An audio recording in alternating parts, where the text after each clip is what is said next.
Image caption: Israeli newspapers expressed shock and disbelief at Trump's remarks. Most Israeli politicians and press have decried U.S. President Donald Trump's remarks on the violent protests in Charlottesville in Prime Minister Benjamin Netanyahu's lack of response and are examining the implications for America's Jewish community. The Charlottesville marches shocked Israel and have been unanimously condemned. Israeli President Reuven Rivlin said that it was almost beyond belief that the Nazi flag was currently being paraded in the U.S., the greatest democracy in the world and Israel's greatest ally. Nauseating Theodotharoneth Daily led with the headline "Shame over a picture of the U.S. President," referring to Donald Trump's remarks which equated neo-Nazis to leftists involved in the clashes. A column in the newspaper deemed the remarks to be the most prominent defense of white supremacy and racism by a top U.S. politician yet. Liberal Daily Haaretz's front-page headline read: "Trump defends neo-Nazi marches, shocking America," while Maariv's front page called President Trump out on his presidential embrace of the far-right. Newspaper Israel Hayom, reputed to be close to Prime Minister Benjamin Netanyahu, made no mention of the developments on its front page and offered factual coverage on page 24. Image copyright Getty Images. Image caption: Donald Trump met Israeli Prime Minister Benjamin Netanyahu in Jerusalem last May. Labour Party member of the Knesset Shelley Yachimovich took to Facebook to say that as the daughter of Holocaust survivors, she found the display of Nazi symbols physically nauseating. She also took aim at Prime Minister Netanyahu, who condemned the far-right protesters but not Trump's words. "You, the Prime Minister of the Jewish people in the land, the man who warns us about the Holocaust every Monday and Thursday with fear-mongering and bombastic oaths of never again. What is the matter with you?" An abandonment of American Jewry. Netanyahu on Wednesday tweeted out a statement to say that he was outraged by expressions of anti-Semitism, neo-Nazism and racism, and added that everyone should oppose this hatred. A response that underwhelmed his critics.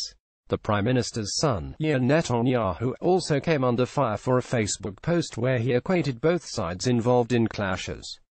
To put things in perspective, I'm a Jew, I'm an Israeli. The neo-Nazi scum in Virginia hate me and my country. But they belong to the past.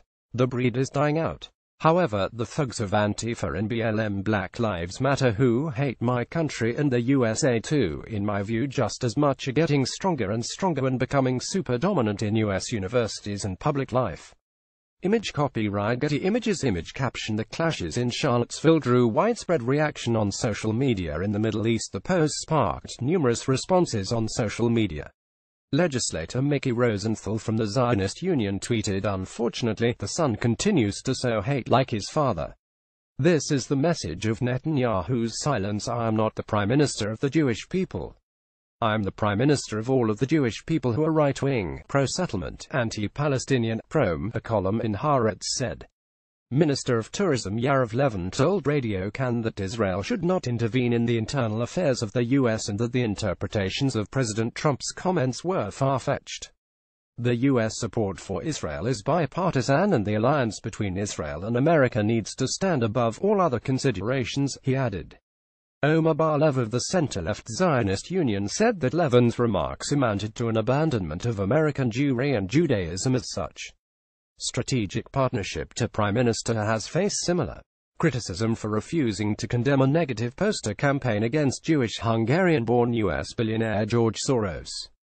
Image copyright Getty Images. Image caption: The posters featuring U.S. billionaire George Soros were displayed around Hungary this summer. The anti-Soros posters were condemned by local Jewish leaders and the Israeli embassy in Hungary, but the Israeli Foreign Ministry later backtracked.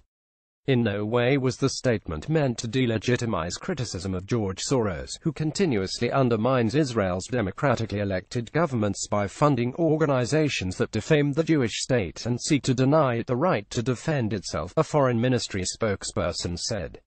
The right-wing Hungarian government removed the posters 3 days before Prime Minister Netanyahu's the 18th of July visit, but the controversy did not end there.